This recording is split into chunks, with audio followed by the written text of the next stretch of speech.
Aquaita, la légende du corbeau blanc, par Elfidil. Dans le ciel, les nuages ressemblaient à un amas cotonneux.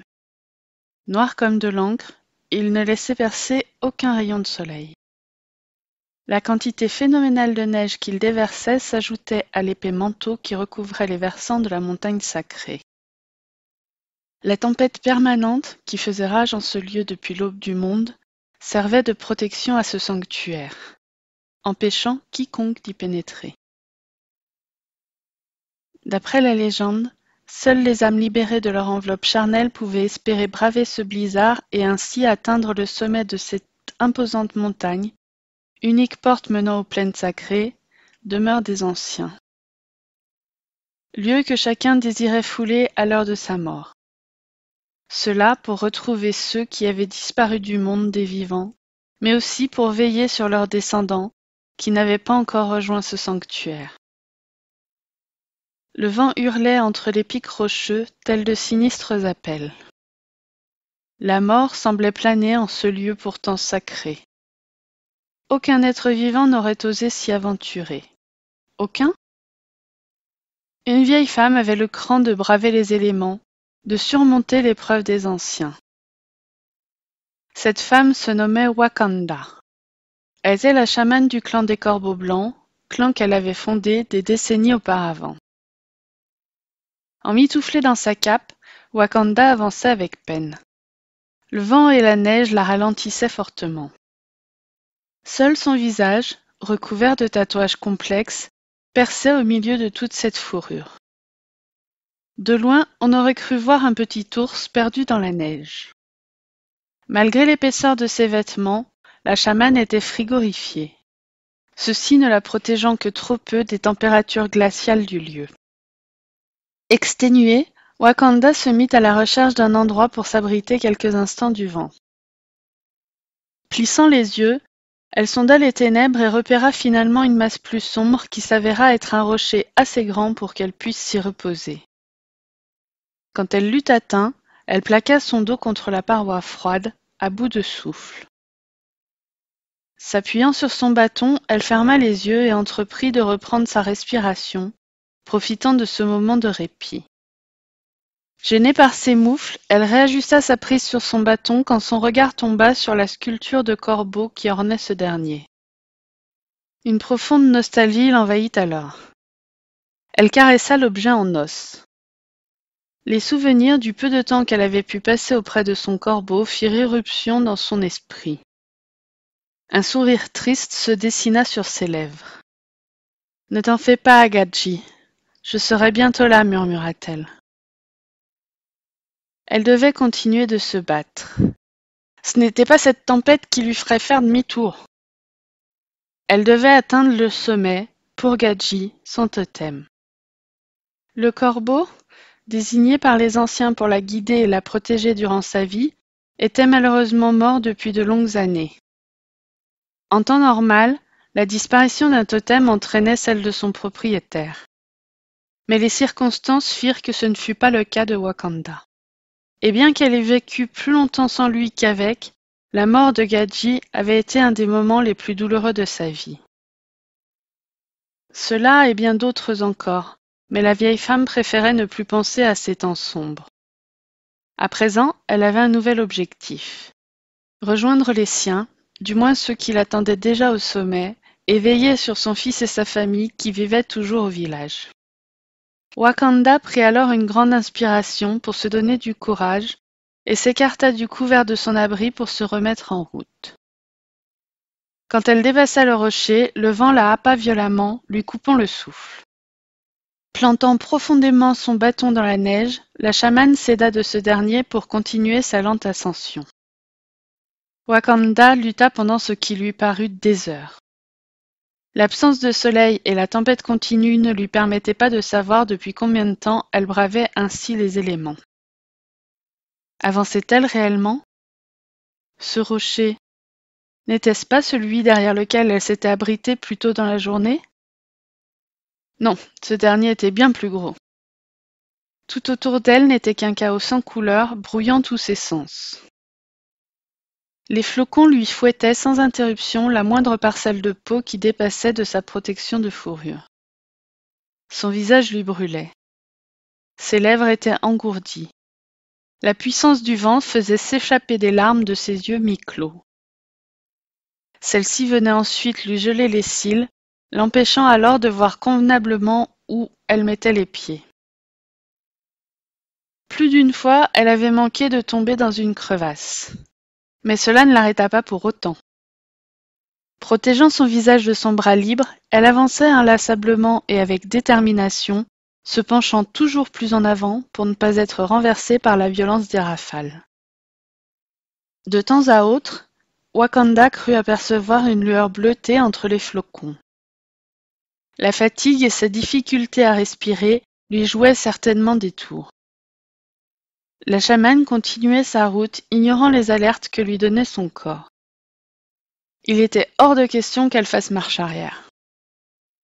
De plus, au vu de son grand âge, qu'elle aille de l'avant ou qu'elle rebrousse chemin reviendrait au même, elle mourrait, et ce, avant d'avoir atteint son objectif. C'était déjà un miracle qu'elle ait pu arriver aussi loin dans la montagne. Alors qu'elle sentait ses forces diminuer et son pas ralentir, le vent s'arrêta subitement, manquant de la faire tomber en avant. La vieille femme se rattrapa in extremis à son bâton en le plantant dans l'épais manteau neigeux et y resta accrochée un bon moment, reprenant péniblement son souffle. Cette accalmie était la bienvenue. Quand elle fut de nouveau d'attaque, Wakanda releva la tête et ne put retenir un cri de surprise. Devant elle se tenait une petite flamèche bleue. Un bleu lumineux qui n'aurait pu tromper personne. C'était la lumière des anciens, celle qui animait les totems. Avait-elle enfin atteint son but? Était-elle morte? Sondant les alentours, elle n'eut pas sa réponse. Mais une chose était sûre, elle n'était pas au sommet.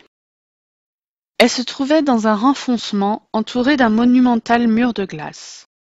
Du moins à première vue, car de plus près on pouvait discerner la roche noire qui constituait la montagne à travers. Levant les yeux au ciel, la vieille femme put voir que les nuages avaient totalement disparu, laissant place à une magnifique voûte étoilée que seule la lune venait perturber de sa douce lumière. C'est alors que Wakanda réalisa que les flocons s'étaient figés dans leur course, comme suspendus par des fils d'araignées. La chamane se rapprocha de l'un d'eux. Lorsqu'elle le toucha, la petite particule blanche reprit lentement son chemin vers le sol.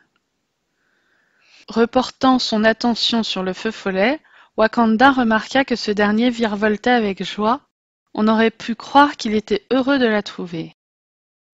Cette impossible pensée ne manqua pas de faire sourire la vieille femme. Soudain, l'esprit commença un étrange manège. S'approchant lentement jusqu'à elle, il repartait subitement dans la direction opposée. Il réitéra cela 3 fois avant qu'elle ne comprenne qu'il lui demandait de le suivre. Wakanda avança d'un pas. La flamme s'arrêta. Puis, suite à ce qui semblait être un nouveau signe de joie, elle reprit sa route en voletant joyeusement, guidant la vieille femme à travers la nuit. Wakanda aurait cru que cette seconde partie serait plus simple, mais elle se trompait lourdement. Plusieurs fois, elle dut escalader des parois glissantes ou enjamber de petits ravins. Plus elle avançait, plus l'excitation d'atteindre enfin le sommet montait en elle. Se hissant péniblement sur une nouvelle plateforme rocheuse, la vieille femme entreprit de faire une pause. Repérant une pierre plate, elle s'y dirigea et s'assit dessus. Cet arrêt imprévu parut contrarier son guide qui vint lui tourner autour du visage. « Je ne suis plus toute jeune, tu sais, » lui dit la vieille femme en le repoussant doucement. L'esprit se plaça face à elle et grossit légèrement pour montrer son mécontentement. « Si l'on m'avait dit que les esprits étaient aussi caractériels, je n'y aurais jamais cru, » rit-elle. Alors que Wakanda s'amusait du comportement de son petit guide, une nouvelle flamme apparut entre les rochers, la surprenant.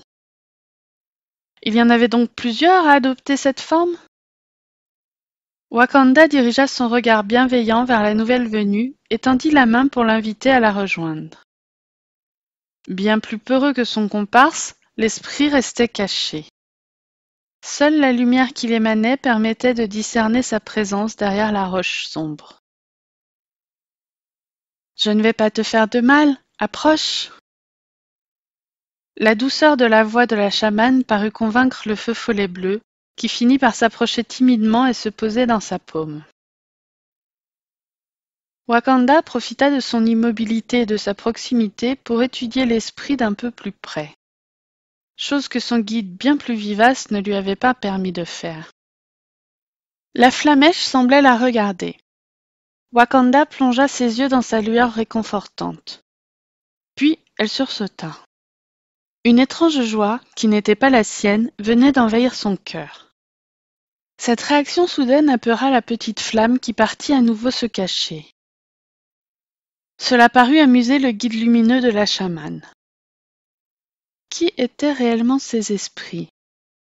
Certainement pas des anciens. Leur comportement était bien trop enfantin pour être ceux d'entités millénaires veillant sur le monde et ses secrets. Wakanda regarda son guide retrouver sa congénère. On aurait cru qu'il la rassurait silencieusement. Tout compte fait, ces deux-là pouvaient faire partie des anciens. Un sourire étira les lèvres de la chamane. Si les hommes connaissaient l'insouciance de ceux qui veillaient sur eux, peut-être que leurs actes en seraient différents. Peut-être que leur folie et leur violence disparaîtraient. Cette dernière pensée effaça instantanément le sourire de la vieille femme. Non. Certains hommes étaient bien trop meurtris ou mauvais pour changer, considérant malheureusement la violence comme seul moyen d'expression. Wakanda soupira. Comme s'il avait pris conscience de la tristesse de la chamane, le petit guide se posta devant elle, rapidement rejoint par sa comparse. « Ne vous inquiétez pas, un jour cela cessera, du moins, je l'espère. » Elle se força à leur sourire et se remit sur ses jambes. Son passé ne devait pas impacter son voyage. De plus, ces événements qui la tourmentaient étaient désormais loin derrière elle et plus rien ne pouvait les modifier. Les deux flamèches continuèrent de la regarder, flottant faiblement au ras du sol. C'est alors que la chamane ressentit une agréable chaleur monter en elle. Ses deux amis tentaient de la réconforter. Ces petits êtres étaient de plus en plus étonnants. Elle les remercia d'un sourire et leur indiqua qu'elle était de nouveau prête à repartir. L'étrange groupe reprit sa route. Malgré le froid environnant, la vieille femme ne grelottait plus. La lourde peau qui la recouvrait paraissait également ne plus rien peser, comme si sa fatigue avait totalement disparu. Certainement grâce aux esprits l'accompagnant, qui la suivaient désormais par centaines. Certains la regardaient passer entre les rochers, d'autres virevoltaient joyeusement autour d'elle. D'autres encore glissaient au sol tel un tapis de douces flammes. Tous, sans exception, la guidaient dans une unique direction, le sommet de la montagne sacrée. Émerveillé par ce surprenant cortège, Wakanda mit un moment à remarquer que les feux follets qui l'entouraient s'étaient figés, la laissant continuer seule sur quelques pas. Tous semblaient fixer un point sur les hauteurs. La vieille femme avait beau plisser les yeux, elle ne distinguait rien d'autre qu'une magnifique aurore boréale bleue. Elle tourna son regard vers son guide qui lui indiqua d'avancer. Resserrant sa prise sur son bâton, la chamane s'exécuta. Laissant ses nouveaux amis, Wakanda reprit sa route d'un pas déterminé. Il ne lui restait que quelques mètres avant d'enfin arriver à son but. Le sommet était là, la fin de son voyage. Quand elle l'eut atteint, la beauté de la vue lui coupa le souffle. L'immense lac qui se trouvait au pied de la montagne paraissait minuscule, brillant sous la clarté de la lune descendante. L'aurore boréale s'y reflétait également, créant de magnifiques couleurs irisées sur sa surface. Soudain, Wakanda sentit un mouvement sur sa droite, la sortant de son émerveillement. La chamane se figea. Personne ne pouvait être là, mis à part elle. Même les animaux n'osaient s'aventurer ici. La fatigue, qui était rapidement revenue après qu'elle eût quitté les feux follets, devait de nouveau lui jouer des tours. Cette pensée la détendit, bien qu'elle restât à l'affût. À présent, elle devait trouver un moyen d'entrer en contact avec les anciens. Observant attentivement le lieu, elle fut déçue de ne voir aucun indice. Seul un sentier de pierre gelée semblait ouvrir une voie pour contourner la pointe du sommet. Wakanda n'hésita pas longtemps avant de l'emprunter, elle n'avait de toute façon aucune autre piste à suivre. Le chemin donnait accès à une plateforme rocheuse. Intriguée, la vieille femme s'avança prudemment. C'est alors qu'elle le vit. Un magnifique loup blanc allongé sur la roche nue. Son pelage, constitué de flammes bleues et de filaments nacrés, illuminait la nuit plus intensément que n'importe quel feu. Wakanda resta sans voix face à la beauté de l'animal. Était-ce une manifestation du grand esprit? Ce dernier inclina la tête pour la saluer. Déconcertée par ce geste, la chamane mit un moment à lui répondre. Le loup la regarda longuement de ses yeux bleu clair. Ce regard était empli d'une profonde sagesse, mais également d'une compassion qui surprit la vieille femme. On aurait cru qu'il savait ce qui l'amenait à lui, qu'il savait ce qu'elle avait vécu.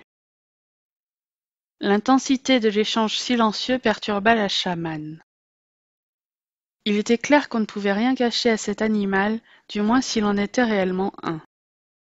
Car l'expression qui habitait le regard de la bête avait tout d'humain. Il était peut-être même plus que celui de nombreux hommes. Hésitante, Wakanda entreprit de s'approcher de l'esprit. Elle n'osait cligner des yeux, craignant de le voir disparaître en les rouvrant. Mais ce ne fut pas le cas. Le loup l'observait avancer vers lui, immobile. Quand elle fut assez près, il se redressa. Wakanda se figea. Le regard bienveillant de l'animal finit par la rassurer, elle se remit alors en mouvement. La chamane n'était plus qu'à un pas du loup quand elle s'arrêta. Contre toute attente, l'animal tendit son museau vers elle. Hésitante, la vieille femme l'effleura du bout des doigts avant d'y poser délicatement sa main. C'est alors que les flammes qui le constituaient happèrent son bras. Surprise, Wakanda tenta de reculer, en vain. Ses pieds étaient comme fixés au sol. « Laisse-moi t'aider, je suis là pour te guider vers les tiens. » La voix avait résonné dans son esprit, douce et bienveillante. La vieille femme croisa le regard du loup. Celui-ci cligna lentement les yeux comme pour l'apaiser. De nouvelles flammes apparurent. Semblant sortir du sol, elles remontèrent le long des jambes et du buste de la chamane pour rejoindre son bâton.